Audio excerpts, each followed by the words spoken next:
Instead, they said, I'm unhappy and I want out. And that is not the way she ever led her life. So I think she finds it difficult to understand. But once again, there's nothing she can do about it. So she just lets it glide over her. It happened in complete silence, no press release, no official announcement, no carefully crafted palace statement explaining what had occurred behind the closed doors of Clarence House. In the dead of night, an 88-year-old Princess Alexandra committed an act so defiant and so calculated that it threatened to shatter the fragile peace King Charles had spent decades building. The Queen Mother's beloved niece, long the keeper of her deepest secrets, was finally executing a plan that had waited in the shadows for more than 20 years. Inside a velvet box sealed with the initials QM untouched since the Queen Mother's passing in 2002 lay jewels that had not seen daylight in decades, and Alexandra was now placing that box into the trembling hands of Catherine, Princess of Wales. What made the moment explosive was that Queen Camilla had been completely bypassed. Not consulted, not informed, not acknowledged, ignored as if she didn't exist. Why would Princess Alexandra take such a bold and potentially destructive step? And more importantly, what lay inside that velvet box that justified risking a royal civil war? What follows exposes secret promises, hidden wills, and long-buried prophecies that challenge everything the public believes about the monarchy's carefully crafted image, a story not merely about jewels, but about legacy, loyalty, and a battle for the very soul of the British royal family. The story goes deeper than anyone imagined, beginning with the Queen Mother's secret plan. To understand why this moment matters, we must go back to the final years of Queen Elizabeth, the Queen Mother's life. Publicly remembered as a sweet, smiling matriarch who lived to 101, she was, behind that gentle facade, a woman who understood power better than anyone. She had survived the abdication crisis when her brother-in-law left the throne for love, stood by King George VI through the bombings of World War II, watched her daughter become queen, and witnessed decades of upheaval. Through it all, she learned one essential truth. The monarchy's survival depended on choosing the right people to carry its legacy forward. In her final years, according to the fictional palace insiders within this story, she grew increasingly worried about the future. She saw how Diana's death fractured the family, and how Charles's relationship with Camilla moved from scandal to acceptance. And then she made a decision that would echo for decades. She secretly amended her private instructions, not the official will, but a confidential codicil regarding her most personal possessions. These were not crown jewels or state property, but the jewels she had personally chosen, worn, and treasured, symbols of her identity as a queen consort who embodied dignity in Britain's darkest hours. In that secret document, she made her intentions unmistakable. The jewels would go to a future queen defined by grace rather than ambition, dignity rather than a hunger for relevance. She never named Camilla. She didn't need to. The omission was deliberate. Even more intriguing, the Queen Mother reportedly crafted what insiders called a prophecy, describing a queen of silent strength who would one day restore the monarchy's moral center. The description was so vivid that when Catherine entered the royal family years later, Princess Alexandra immediately recognized her as the woman the Queen Mother had foretold. Alexandra, now 88, the Queen Mother's devoted niece, daughter of Prince George, Duke of Kent, and Princess Marina of Greece and Denmark, had long been the guardian of these secrets. Known for her discretion and duty, shunning publicity while performing thousands of engagements, she embodied the old-school royal values and became the executor of the Queen Mother's hidden wishes. Scandals never touched her. Alexandra spent her life simply serving, and it was to her that the Queen Mother entrusted her most sacred secret. According to those who know her, Alexandra carried this burden for over 2 decades, watching and waiting for the sign that the time had come to fulfill her aunt's dying wish. That sign appeared when she observed Catherine, not the version scrutinized in tabloid headlines or public appearances, but the Catherine who endured relentless media mockery with quiet dignity, who bore intense scrutiny without retaliation, and who married into the most famous family in the world while maintaining her authenticity. Alexandra saw in her exactly what the Queen Mother had foretold, a woman whose strength came from grace rather than grandstanding. And so, on a night destined for royal history, Alexandra made her move. It was late, past 10 p.m., and most palace staff had gone home. The official logbooks would later record no meetings, no appointments, no visitors. Yet Alexandra arrived unannounced, carrying a box that had been locked in her personal safe for over 20 years.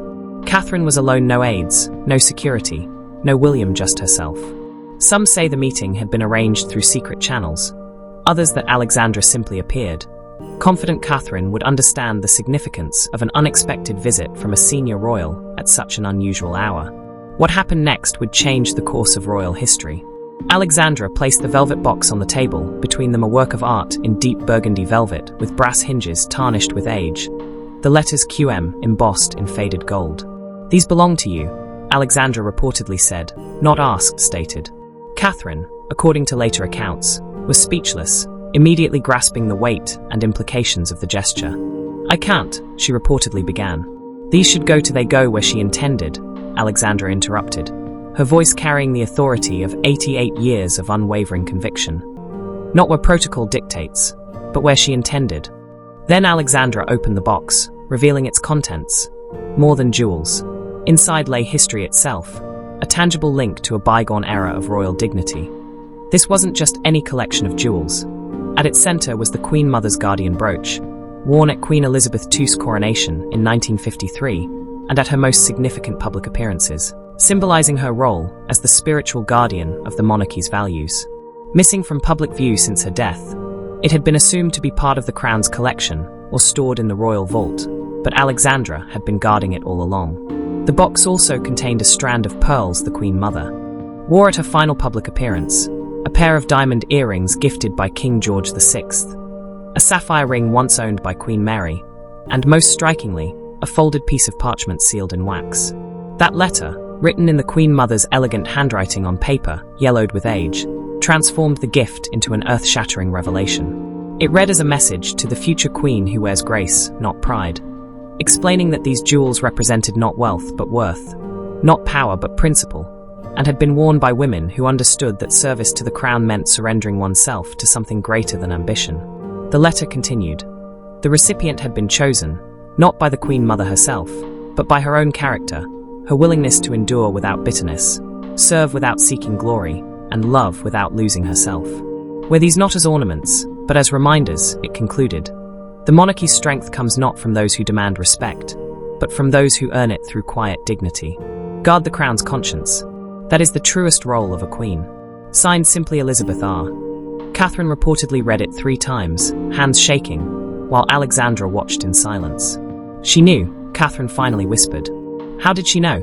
Alexandra replied, "She always knew, understanding that the crown would eventually need someone capable of restoring dignity, moral authority, and the people's trust, qualities the Queen Mother evidently believed Camilla would never possess." When Camilla discovered the transfer, fury reportedly rippled behind palace walls. In the interconnected world of royal households, news travels fast, and within 48 hours, someone, whether a staff member or a courtier with divided loyalties, had informed Queen Camilla of what had occurred at Clarence House.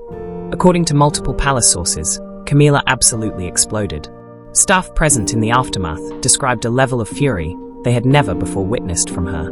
Known for decades as unflappable, for maintaining composure under media scrutiny and criticism, she was suddenly confronted with something that could not be ignored. This was not speculation or public judgment, but the royal family itself, its revered matriarch, speaking from beyond the grave, declaring that Camilla was unworthy of carrying the moral legacy of the crown. One source recalled her locking herself in her private study for hours. Through the door, her voice could be heard, not in words, but in the sound of someone struck to the core. When she emerged, her eyes were red, her face set, and she refused to speak to anyone, not even the king. Aides attempted to minimize the event, insisting these were merely personal items, sentimental at best. But Camilla understood the truth they wouldn't voice. This wasn't about jewelry, it was about judgment. The Queen Mother, beloved by the British public and revered within the family as the monarchy's moral conscience, had found Camilla wanting and chosen Catherine instead, leaving Camilla powerless to change the course of history. King Charles III found himself trapped between impossible loyalties. On one side, his wife, who had stood by him through decades of public scrutiny and opposition, humiliated by a posthumous judgment. On the other, his mother's clearly stated intentions, and Catherine, his daughter-in-law, chosen by history itself. Charles reportedly felt devastated, not angry, upon learning the full story, his lifelong efforts to honor tradition while modernizing the monarchy, to protect Camilla while serving the crown, suddenly undermined by a single, deliberate posthumous gesture. One senior courtier, speaking anonymously, described the tension as palpable. a collision of personal loyalty and historical duty that left the palace reeling. In a private conversation, King Charles reportedly said, "She's still making decisions from the grave. When does it end? When do we get to define this monarchy without ghosts dictating terms?" Yet Charles also understood the brutal reality. He could not intervene without appearing to override his grandmother's wishes to protect his wife, and the optics would have been disastrous. The public adored the Queen Mother and increasingly admired Catherine, while Camilla, despite years of image rehabilitation, still carried the stigma of being the other woman in Charles's first marriage. Any attempt to reclaim the jewels would have appeared as an attack on both the Queen Mother's legacy and Catherine's dignity. So Charles made the most royal decision possible.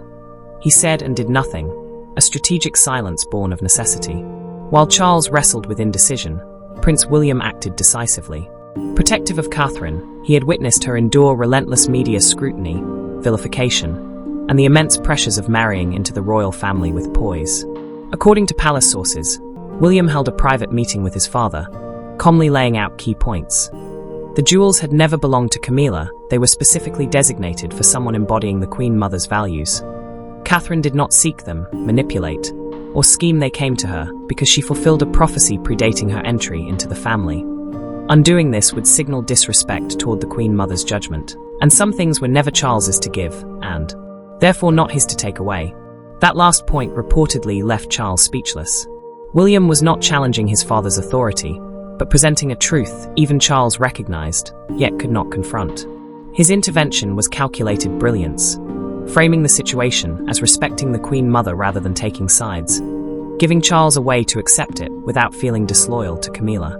Publicly, William had chosen Catherine in a definitive, unmistakable way, culminating in her debut of the Queen Mother's guardian brooch. Weeks later, at a small charity event for children's welfare, Catherine appeared wearing the brooch. The world noticed. An amateur photograph captured the moment, and within hours, royal watchers had identified the piece and understood its extraordinary significance, the headlines writing themselves in awe and speculation. Catherine wearing the Queen Mother's personal jewels, the brooch that bypassed Camilla, carrying the Queen Mother's legacy marked a quiet, but unmistakable return of royal grace. The palace remained silent, intensifying speculation, and Catherine herself said nothing, treating the brooch as a simple accessory rather than the explosive statement it represented. Yet everyone understood what she was doing, accepting the mantle with quiet acknowledgement of the Queen Mother's blessing, not with fanfare, not arrogantly, but with dignity. Public reaction was overwhelming. British polls showed 71% approved of Catherine receiving the jewels. Only 12% thought Camilla should have been included, and 68% said it proved Catherine was the rightful heir to the Queen Mother's legacy. Social media buzzed with side-by-side images of Catherine wearing the brooch and the Queen Mother at Elizabeth II's coronation, prompting one commentator to write, in one simple gesture, "Catherine has reminded us what the monarchy is supposed to be, not about power or position, but about character and service." In the weeks and months following, Camilla's public presence noticeably diminished. She continued her duties without dramatic statements, but attended fewer high-profile events and appeared more subdued, citing minor health concerns. Friends describe a woman deeply hurt but trying to maintain dignity, judged not by the public or press, but by the family itself, the women who came before her, and with no possibility to reverse that verdict. The jewel situation became a metaphor for Camilla's journey, always close to the center of power, yet never fully accepted. One poignant moment reportedly occurred at a private family gathering, when Catherine wore a different piece from the Queen Mother's collection, a simple strand of pearls. Camilla's eyes briefly locked on them before looking away, the weight of that glance understood by all present. This story illuminates the monarchy's dynamics. The past still shapes the present, as the Queen Mother's wishes continue to influence events over 20 years after her death. Character still outweighs position, with moral authority and public affection flowing to Catherine despite Camilla's official title. The monarchy exists as two institutions: the formal constitutional monarchy of duties and state affairs, and the symbolic moral monarchy in the public consciousness, now dominated by Catherine. Princess Alexandra's role reveals a hidden power structure, demonstrating how senior royals can wield immense influence through moral authority and connection to history, with the Velvet Box granting Alexandra more power than many achieve through decades of official service. And finally, this isn't merely a rivalry between Camilla and Catherine, it's about the values the monarchy embodies, with the Queen Mother's vision for integrity, service, and dignity triumphing through Catherine's quiet ascendance. The Queen Mother's vision of royalty was rooted in moral exemplarship, a belief that royals should embody the nation's best virtues, not simply perform ceremonial functions. By choosing Catherine, she sought to ensure that vision survived. Yet the story doesn't end with the transfer of the jewels. Palace watchers continue to ask bigger questions.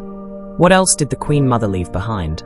Those sealed boxes in the royal vault marked only with QM. No one dares open them without explicit royal permission, are rumoured to contain far more than trinkets. Letters detailing her vision for the monarchy's future, private diaries with candid observations of family members, specific directives on evolving traditions, and perhaps clues about who she deemed worthy or unworthy of inheriting the crown's legacy. Princess Alexandra knows their contents and has hinted as much in private conversations, but she remains silent. When will the next revelation come? And who else might be named or excluded in the Queen Mother's final wishes? What began as a simple act, one elderly princess handing a box of jewels to a younger one, unfolded into a decades-old prophecy fulfilled, a judgment rendered from beyond the grave, a story about the very soul of the British monarchy. Princess Alexandra risked everything to honour her aunt's trust, ensuring the Queen Mother's vision endured. Catherine accepted that burden with the same grace that defined her selection, never seeking recognition or campaigning for it. She simply lived in accordance with a prophecy she did not know existed. Camilla, by contrast, is learning the hard truth that position can be granted by title or marriage, but legitimacy, true moral authority, can only be earned, and once lost, it cannot be fully reclaimed. King Charles remains trapped between love for his wife and the legacy he inherited, with no easy resolution. Yet one certainty remains. The Queen Mother continues shaping the monarchy from beyond the grave. Her voice, values, and vision echo through every palace, influencing decisions, succession plans, and quiet conversations about the crown's future. Through Princess Alexandra's courage and Catherine's grace, that vision has been reborn. This story is about more than royalty, it's about family, loyalty, and honoring the wishes of those who came before us, even when it causes pain in the present. Sometimes the most powerful legacies are not inherited through bloodline, but earned through character. And if there is one lesson this saga teaches, it is that the Queen Mother's secrets are far from fully revealed. The monarchy will never be the same, and the story is only just beginning.